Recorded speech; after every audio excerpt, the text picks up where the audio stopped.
Halo, Assalamualaikum, salam sejahtera, Om Swastiastu, Namo Buddhaya, Wai Tetong Tian. Perkenalkan, nama saya Dimas Khairul Anam, saya dari kelas 8F dari SMP Negeri 42 Surabaya. Simak video saya ya.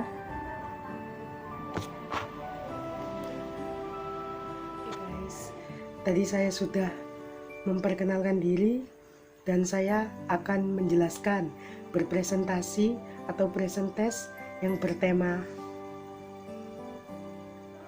pemimpin dan kepemimpinan dan juga studi-studi pemecahan masalah dalam berorganisasi. Dan yang terakhir, kuis. Oke, jangan lupa simak video saya. Di video kali ini saya akan menjelaskan tentang pemimpin dan kepemimpinan. Pasti kalian semua pada bertanya, apa sih pemimpin itu? Apa di setiap organisasi itu harus ada pemimpin? Seperti apa sih karakter pemimpin itu? Susah apa mudah sih menjadi seorang pemimpin? Apa yang dikerjakan jika menjadi seorang pemimpin?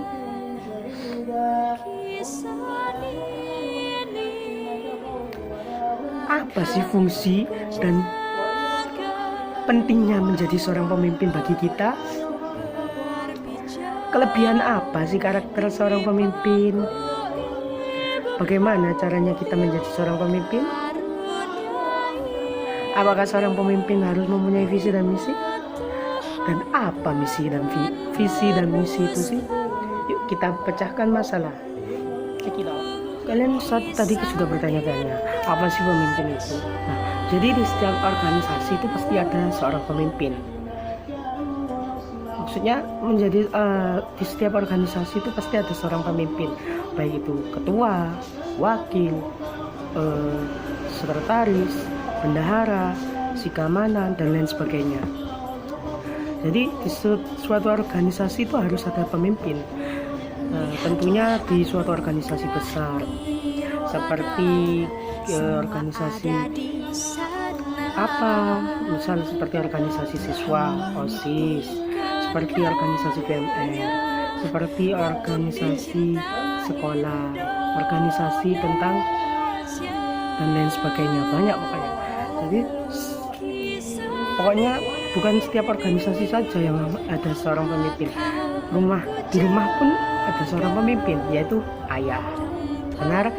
Nah, kemudian di sekolah juga ada seorang pemimpin, yaitu ibu kepala sekolah. Kemudian di waktu kita sholat juga ada pemimpin, yaitu imam. Kemudian ada juga pemimpin bukan di organisasi, seperti di kelas. Pasti di kelas ada juga seorang pemimpin. Jadi pemimpin itu gak di organisasi saja. Nah, jadi pemimpin adalah seorang pribadi yang memiliki kecakapan dan kelebihan, khususnya kecakapan dan kelebihan di suatu bidang, sehingga mampu mempengaruhi orang lain untuk bersama-sama melakukan aktivitas tertentu demi mencapai suatu tujuan. Nah, jadi maksudnya itu seperti gini. Pemimpin itu seorang pribadi yang memiliki kelebihan tertentu. Nah, maksudnya mempunyai kelebihan apa? Kelebihan di suatu bidang tersebut. Dia mampu bertanggung jawab, dia mampu mengatur waktu dan lain sebagainya. Nah, sehingga dapat mempengaruhi seseorang. Oh, aku ingin seperti dia. Dia itu gini. Oh, aku ingin dia itu gini. Nah, sehingga capailah sebuah hasil tertentu. Jadi tujuan tertentu sehingga tercapai. Nah, pemimpinnya bagus, kemudian pengurus lainnya bagus, anggotanya bagus, organisasi itu pasti akan maju. Kalau pemimpinnya belak-belakan, pengurusnya belak-belakan, tapi anggotanya oke, itu nggak akan maju. Karena kita adalah seorang pemimpin. Ibaratnya kita pengemudi. Kalau pengemudinya nyetirnya hebat, maksudnya nyetirnya nggak oleng, nah si penumpang pasti nyaman pada kita, pada yang kita supiri. Kita kan jadi supir. Nah, kita itu enak. Kita penumpang itu merasakan nyaman, aku disupir oleh si dia gitu. Coba supirnya oleng, blak-blakan, asal-asalan, pasti kita penumpang merasa nggak nyaman, merasa mual, merasa mabuk dan lain sebagainya. Ibarat seperti itu. Jadi pemimpin itu adalah seseorang pribadi yang memiliki kecakapan, kelebihan, baik di bidang ini, di bidang itu. Dia mampu bertanggung jawab, kemudian dia mampu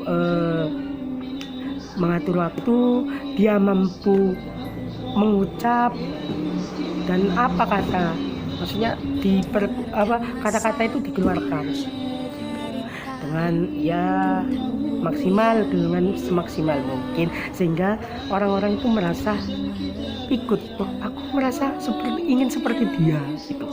Jadi melakukan aktivitas tertentu demi mencapai sesuatu. Oke, itu adalah pemimpin. Apakah di setiap organisasi harus ada pemimpin? Oke, jadi di setiap organisasi itu ya harus ada pemimpin. Namun, seperti yang tadi saya jelaskan, tapi bukan hanya di setiap organisasi. Dalam kehidupan sehari-hari kita pasti akan ada pemimpin. Jadi gini, pemimpin itu bukan ibarat ketua, wakil, baik peresmian, ini bukan. Pemimpin itu adalah yang saya tadi jelaskan, seseorang pribadi yang memiliki kelebihan. Jadi seperti di rumah, yang memimpin keluarga adalah ayah. Nah, rumah kan bukan organisasi. Nah, kelas juga ketua kelas. Jadi pemimpin itu memiliki tanggung jawabnya itu ya cukup berat, karena kita menjadi seorang pemimpin itu nggak harus belak-belakan. Jadi maksudnya nggak belak-belakan gitu. Nah, jadi kita menjadi seorang pemimpin itu harus maju terus, mencari terus belajar dan kreatif, karena nanti anggota-anggota kita pasti akan menirukan gaya kita. Menirukan maksudnya bukan gaya menirukan karakteristik kita. Kita misal menjadi seorang pemimpin, guys, ayo kita gini. Pasti si anggota itu, oh iya, itu kan gini, ayo kita gini.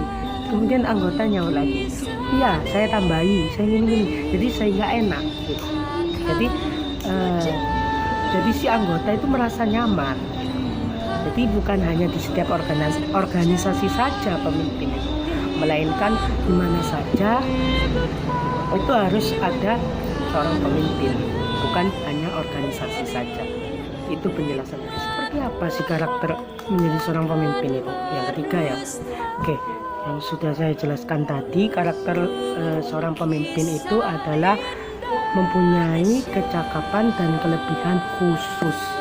Jadi di suatu bidang tertentu. Nah, jadi dia mampu bertanggung jawab, mampu mengatur waktu, intinya mampu memegang suatu organisasi tersebut. Nah, jadi jika ada acara, kita harus tanggung jawab. Kita harus ikut, dan kita adalah seorang pemimpin. Kita harus memajukan. Jadi pemimpinnya maju, anggotanya maju, organisasinya akan maju. Jadi yang karakter yang pada diri kita itu harus kita introspeksi diri. Aku adalah seorang pemimpin. Aku harus bisa. Aku harus menjalankan kepemimpinan. Gimana aku sudah dipilih menjadi seorang pemimpin, dan aku harus lebih bertanggung jawab. Jadi nggak sembarang pemimpin. Jadi kita memilih pemimpin itu nggak sembarang pemimpin. Ibarat kita memilih presiden. Nah, kita memilih presiden itu nggak sembarang memilih presiden. Nah, jadi presiden ini sangat baik. Nanti pasti akan negaranya pasti akan maju. Ayo kita memilih ini. Jadi nggak amburadul gitu. Intinya nggak nggak anu lah, sehingga negara ini maju gitu maksudnya gitu. Nah, jadi karakter di setiap pemimpin itu ada sifat yang bertanggung jawab. Yang pertama ya. Nah, yang pertama ya. Nah, kita harus ada sifat tanggung jawab. Nah, tanggung jawabnya itu seperti apa? Ya, kita kan dipasrah menjadi pemimpin. Nah, kita harus lebih tanggung jawab untuk menjalankan suatu organisasi tersebut. Dan yang kedua, bisa mengatur waktu. Nah, seperti saya maksudnya mengikuti ekstrakurikuler lebih dari satu. Nah, saya harus bisa mengatur waktu. Saya harus mengatur waktu. Oh, saya hari ini jam ini saya akan mengerjakan tugas ini, saya akan mengerjakan ini, saya mengerjakan ini. Jadi nggak langsung semua dikerjakan, atau nggak nanti nggak diundur-undur, karena 1 menit itu berharga bagi saya gitu. Jadi seperti lihat yang seperti TikTok, seperti YouTube itu sebenarnya nggak apa-apa, cuma kalau ada pekerjaan ya kita selesaikan pekerjaan kita dulu, lalu kita baru asik, maksudnya lihat TikTok, lihat YouTube gitu. Jadi nggak nantilah, kan ada waktu. Nah, itu pasti tugas-tugas kita akan menumpuk dan kita sulit. Makanya kita selesaikan dulu, walaupun nanti aja aku lihat TikToknya, pokoknya tugasku selesai dulu. Nah, itu adalah seorang pemimpin, dia mampu bisa membagi waktu. Dan yang ketiga adalah mampu menjalankan organisasinya. Nah, jadi di suatu pemimpin itu harus ada suatu organisasi. Maaf. Ya, jadi di setiap organisasi itu harus ada pemimpin, kebalik ya. Nah, jadi di organisasi itu harus ada pemimpin. Nah, pemimpin itu harus menjalankan organisasinya. Ada webinar, kita harus menjalankan organisasinya. Terus kemudian selain webinar, ada lomba, ada olimpiade, kita harus jalankan. Kita harus pilih anggota kita yang mampu menjalankan tugas-tugas sesuai. Jadi kita mempunyai kemampuan dan kelemahan. Jadi setiap orang itu mempunyai kemampuan dan kelemahan tersendiri. Itu penjelasannya. Susah apa mudah sih menjadi seorang pemimpin? Oke. Menjadi seorang pemimpin itu susah-susah gampang. Ibarat kita membuat pentol. Jadi kita butuh proses. Nah, bukan sekedar jadilah bola-bola pentol kita makan, bukan. Kita membuat pentol itu harus ada butuh proses penggilingan. Maksudnya pertama membeli daging, setelah membeli daging digiling, dibuat adonan, langsung dicemplungkan ke wadah, maksudnya bukan teflon, intinya baskom yang besar berisi air, kemudian kita cemplungkan dan jadilah pentol. Kemudian jadi pentol kita bikin sausnya, kita bikin ininya, jadi gitu. Jadi suatu organisasi itu nggak gini. Jadi kita butuh proses. Nah, prosesnya itu ya seperti kita bikin pentol itu harus ada proses satu hingga ke satu. Jadi nggak langsung, nggak nerobos gitu. Jadi di suatu organisasi bisa dikatakan gampang, juga bisa dikatakan susah. Tapi kalau kitanya ya seperti saya jelaskan tadi, kalau kitanya bertanggung jawab pasti akan mudah. Tapi kalau kitanya nggak bertanggung jawab itu sulit. Jadi kita harus tanggung jawab gitu. Jadi susah apa mudah? Jadi di organisasi kita menjadi seorang pemimpin itu susah gampang gitu ibaratnya gitu. Ya kalau kita punya tanggung jawab ya gampang, tapi kalau nggak punya tanggung jawab ya susah gitu. Jadi kita harus jalankan. Oh, saya itu ketua, saya itu wakil, saya itu sekretaris, saya itu bendahara, saya itu pengurus. Jadi aku harus dijalankan. Ini harus tak gampang loh. Jadi nggak aduh susah nggak usah. Jadi harus gampang gitu. Nah, jadi di suatu organisasi itu kita menjadi pemimpin itu gampang gitu. Ya itu menurut saya. Tapi kalau kalian ya punya karakter ini susah, ya susah. Jadi mengurus suatu organisasi itu gampang-gampang susah gitu. Menurut saya. Terima kasih. Oke, lanjut. Apa sih yang dikerjakan jika kita menjadi seorang pemimpin? Wah, apalagi di masa pandemi, kita nggak langsung tatap muka. Nah, jadi yang kelima itu apa sih yang dilakukan jika menjadi seorang pemimpin? Nah, kalau kita tatap muka, pasti kita melakukan kegiatan tersebut. Nah, jadi seorang pemimpin itu membimbing anggotanya untuk melakukan kegiatan tersebut. Sekarang di pandemi, kita apa dilakukan secara virtual, secara Zoom, Meet, atau secara daring, gitu maksudnya.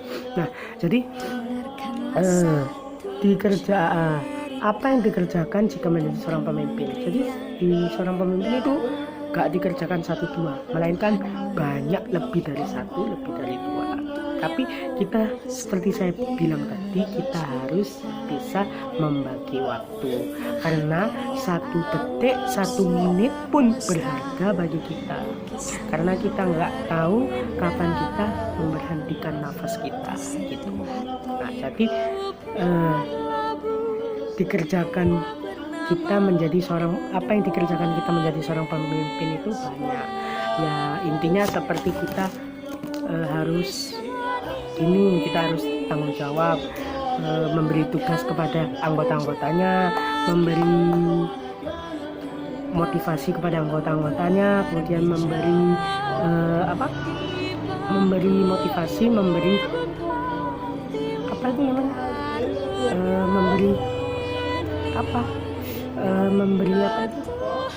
motivasi,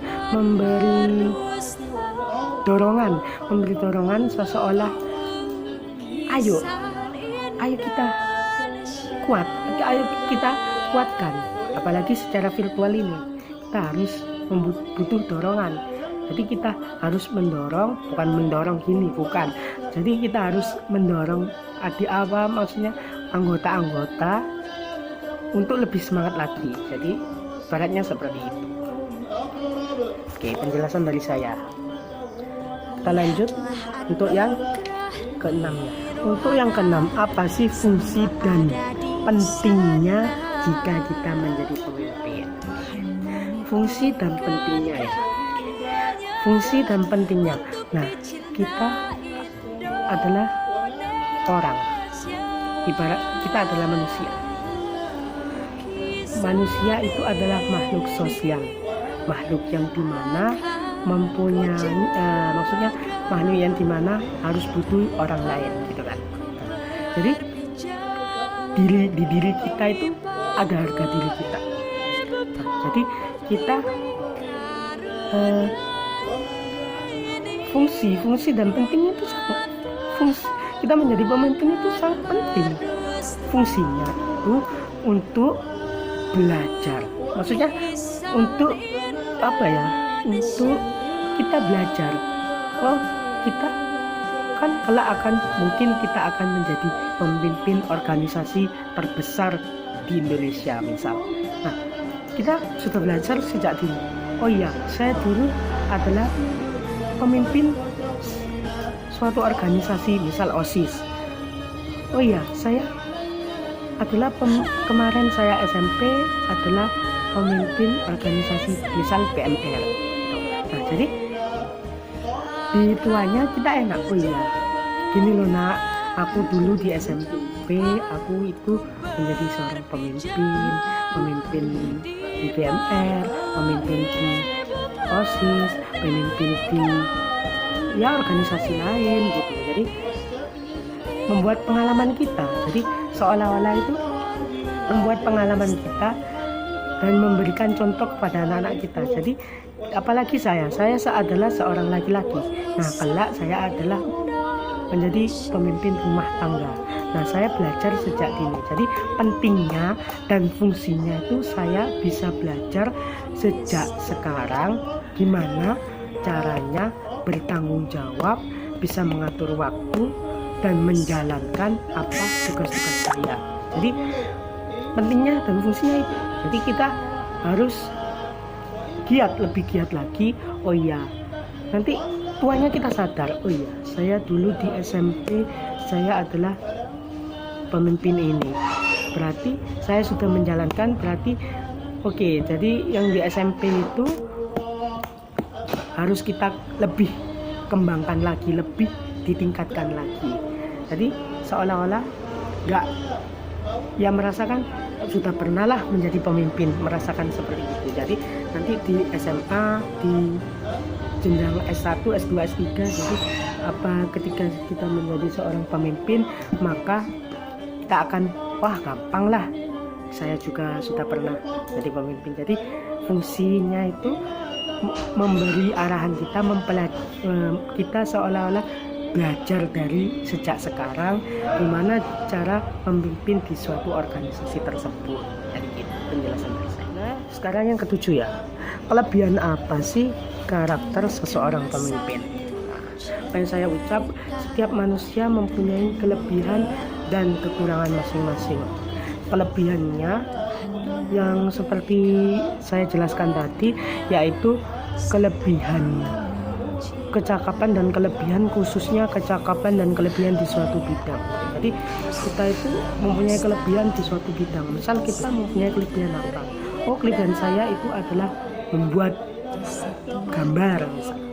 Nah, saya berarti harus menciptakan gambar yang baru di era modern ini. Jadi kelebihannya itu banyak. Seseorang itu mempunyai kelemahan dan kelebihan masing-masing. Jadi nggak ada seseorang yang punya 100% kelemahan, 100% kelebihan, enggak. Jadi 50-50. Ada yang 50-50 mempunyai kelebihan-kelebihan, yang mempunyai kelemahan dan kelebihan. Jadi seseorang itu yang dinyatakan adalah makhluk yang nggak sempurna. Jadi di mata Tuhan, di mata Allah itu kita itu sama. Nggak ada yang kaya, nggak ada yang miskin, tapi kita dilihat dari hati kita. Hati kita Masya Allah, itu pasti Allah akan mengangkat derajat kita. Jadi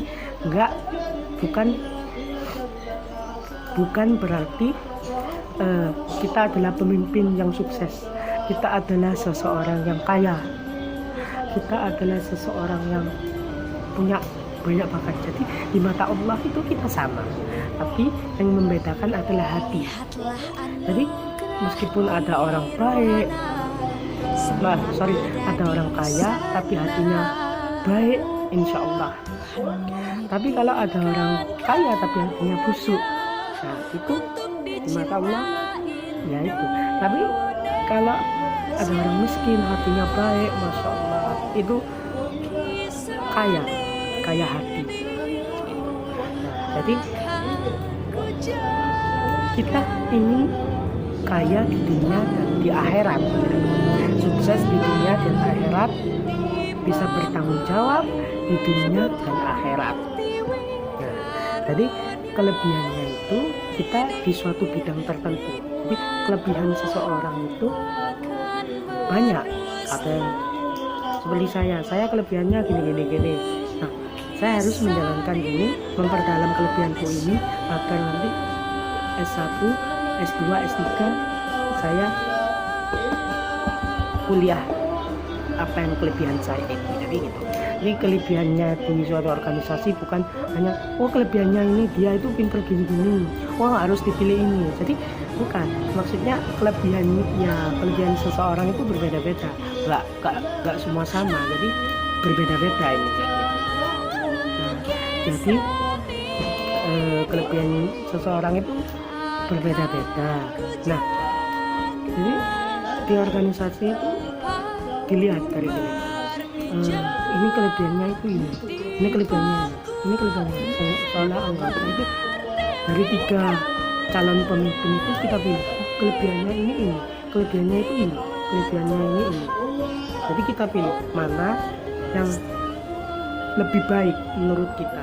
oh misal si A itu mempunyai kelebihan 5 bakat, si B kelebihan 3 bakat, dan si C mempunyai kelebihan 4 bakat. Nah, kita memilih si A. Si A mempunyai 5 bakat. Oh, ayo gimana kita kelebihannya si A itu kita dorong, kita contoh. Ya, itu penjelasan dari saya. Jadi setiap manusia itu mempunyai kelebihan dan kelemahan masing-masing. Gak semuanya 100% kelemahan, 100% kelebihan, enggak 50-50. Yang ke-8 ya. Oke. Bagaimana caranya kita menjadi seorang pemimpin? Oke. Jadi ya itu tadi saya jelaskan. Kita menjadi seorang pemimpin itu dilihat dari keaktifan kita. Selain keaktifan kita, tanggung jawab kita. Selain tanggung jawab kita bisa di bidang apa? Jadi bakat kelebihannya itu di bidang apa? Jadi yang mendorong kita bagaimana cara kita menjadi pemimpin itu adalah kita harus mempunyai tanggung jawab, mempunyai kelebihan, dan kita harus mempunyai keaktifan gitu. Jadi seorang pemimpin itu gak asal-asalan gitu. Jadi seorang pemimpin itu anggotanya memilih nggak asal-asalan. Oh ini enggak. Jadi oh ini mempunyai gini kelebihan gini. Yang si A, si B mempunyai kelebihan gini gitu. Jadi nggak asal-asalan intinya gitu. Ya itu penjelasan dari yang ke-8. Apakah seseorang pemimpin harus mempunyai visi dan misi? Oke. Jadi seorang pemimpin itu harus mempunyai visi dan misi untuk organisasi. Jadi meskipun nggak organisasi, misal kayak ayah itu pasti mempunyai visi misi. Nah, visi misinya berarti misal seorang ayah, visiku harus bekerja untuk menafkahi anak-anakku, istriku. Misiku, aku harus lebih giat lagi untuk bekerja, aku harus lebih giat lagi untuk mencari uang, mencari nafkah anakku, aku harus lebih giat lagi mencintai istri dan anak-anakku. Jadi bukan berarti setiap organisasi punya visi dan misi. Nah, jadi setiap pendirian seseorang itu mempunyai visi misi. Betul. Seperti kita semua, kita mempunyai visi.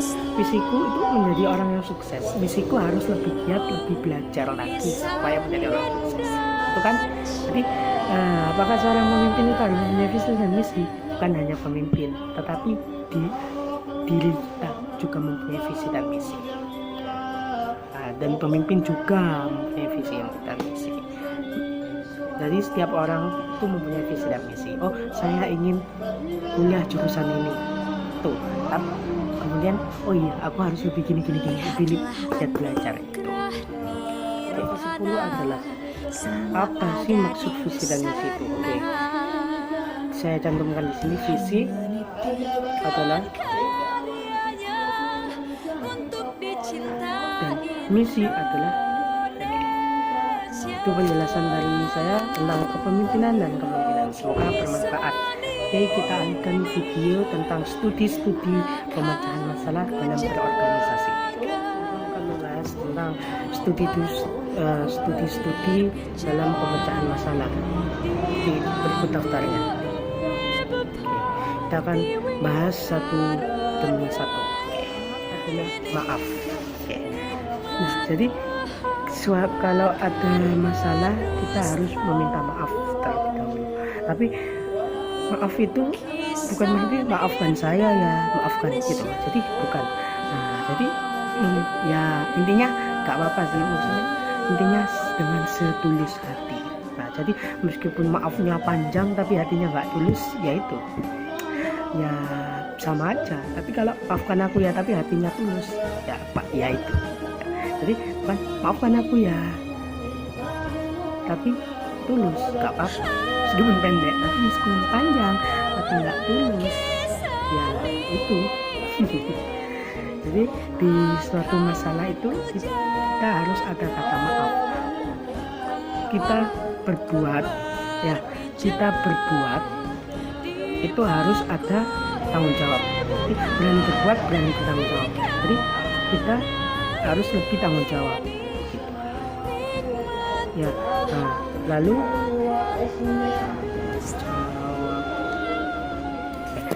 Lalu kata maaf itu kita seolah kita menyesal, diri kita itu menyesal. Oh iya, aku ada masalah dengan itu, aku harus selesaikan masalah pertama dengan kata maaf. Maafkan aku ya, meskipun satu kali maafkan aku meskipun 2 kali maaf. Itu yang penting hati kita tulus. Nah, meskipun kalau berderet-deret, maafkan aku karena aku memiliki ini, jadi aku lebih gini itu, tapi kalau nggak tulus percuma. Jadi dilihat dari hati kita tulus meminta maaf, dan yang memaafkan juga tulus. Oke, saya beri kesempatan kalian satu lagi. Saya maafkan kalian, saya maafkan kalian dengan atas kesalahan. Ayo kita belajar lebih giat lagi. Yang kedua, janji dan tanggung jawab. Nah, ketika pemecahan masalah itu kita harus berjanji. Nah, maksudnya gak hanya sekedar berjanji, buktikan. Janji itu gampang, seperti maaf itu gampang ngomongnya, maafkan aku. Janji pun gitu, aku janji aku akan lebih baik lagi, itu ucapan. Tapi hati, kita dilihat dari hati, di dalam hati kita punya hati, kita manusia. Nah, jadi 3, ucapan, pikiran, hati. Kalau sama itu hebat, maksudnya terlaksana. Tapi kalau pikiran dan ucapan sama, itu bisa jadi ya, bisa jadi enggak. Tapi kalau hati sama ucapan itu iya. Kalau hanya ucapan itu juga enggak bisa gitu. Tapi 3 pikiran, hati, dan ucapan itu harus sama. Ingat, mulutmu adalah harimau, jadi kalian harus bisa menjaga mulut ya. Jadi mulut itu bagaikan pedang. Nah, bahkan pedang itu mulut itu lebih tajam dari pedang. Jadi kita harus janji. Nah, orang janji itu harus ditepati. Jadi amanah gitu. Nggak boleh. Jadi kita harus menepati janji. Kok ada sekedar janji tapi nggak ditepati, itu nggak boleh. Nah, jadi kita harus menepati janji kita akan dipertanggungjawabkan di akhirat nanti loh. Ingat, janji kita, hutang kita akan dipertanggungjawabkan di akhirat ya. Ayo kita samakan antara pikiran, ucapan, dan hati dengan setulus-tulus mungkin untuk berjanji. Gak hanya ucapan saja, gak hanya pikiran saja, tapi harus ada ketiganya itu, harus ada hati terutama. Jadi salah mendengar, oh iya ya, aku sudah berjanji, aku harus lebih giat lagi. Nah, untuk tanggung jawab, nah kalian harus lebih tanggung jawab lagi untuk memecahkan masalah itu harus lebih tanggung jawab, lebih konsisten, lebih bagus lagi gitu. Memecahkan masalah. Oke. Berubah diri kita menjadi lebih baik. Nah, ketika masalah itu kita introspeksi diri.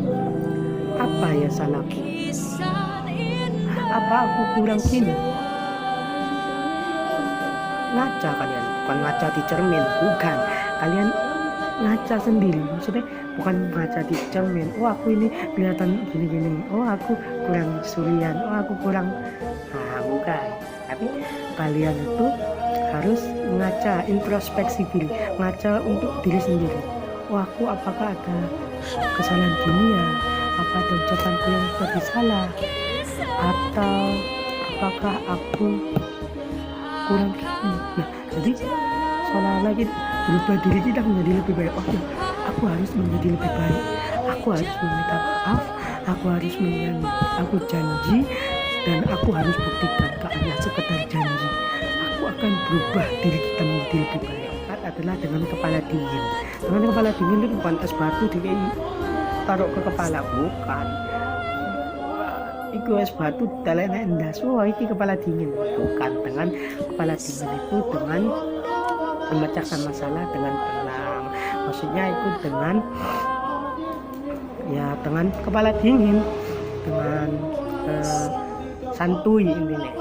Enggak marah-marah, dengan sabar, dengan dijelaskan ayo gini gitu. Jadi kepala dingin seperti Ahmad Subarjo, dia mampu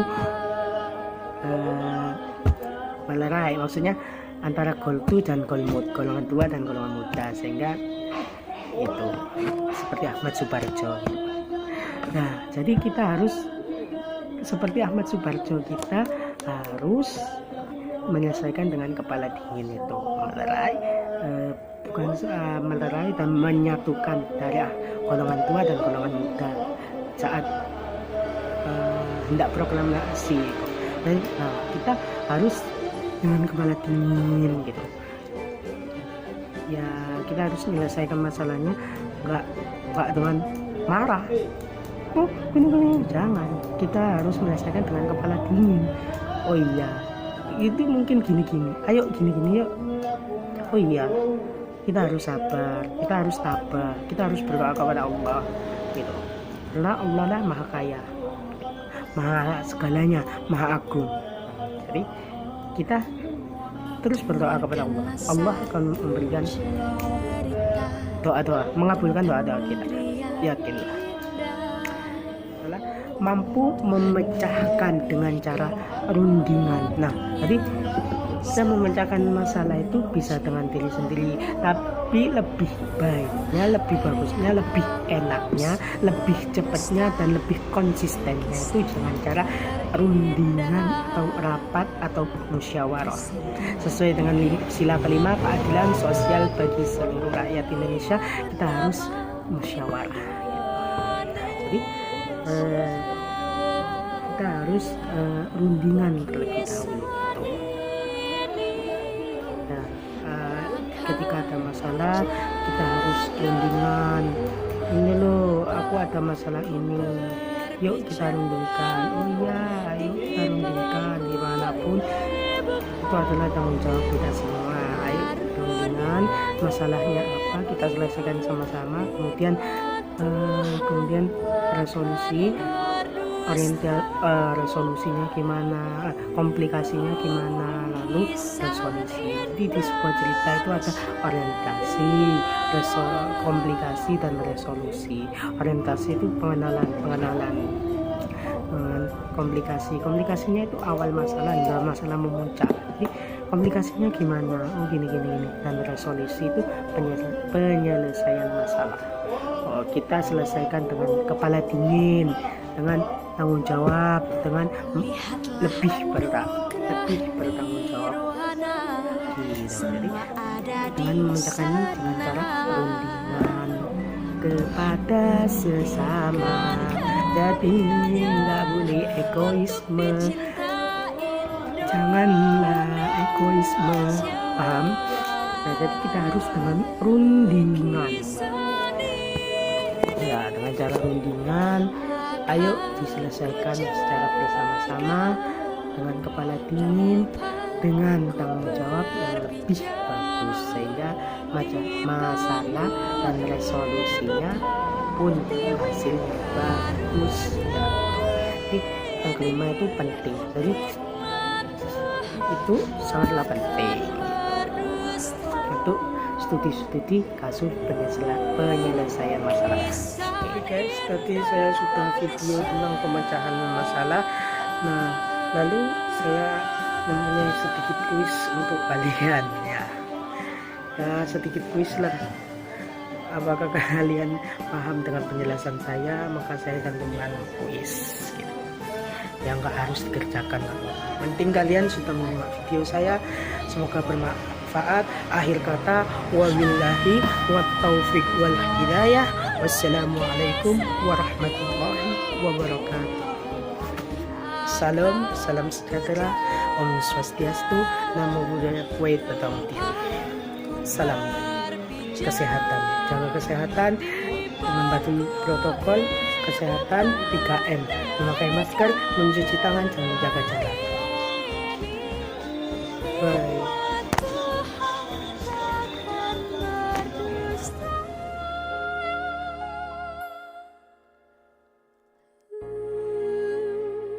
Lukisan Indonesia,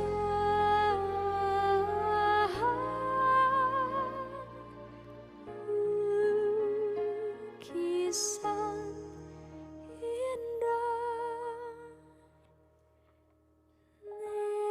Indonesia.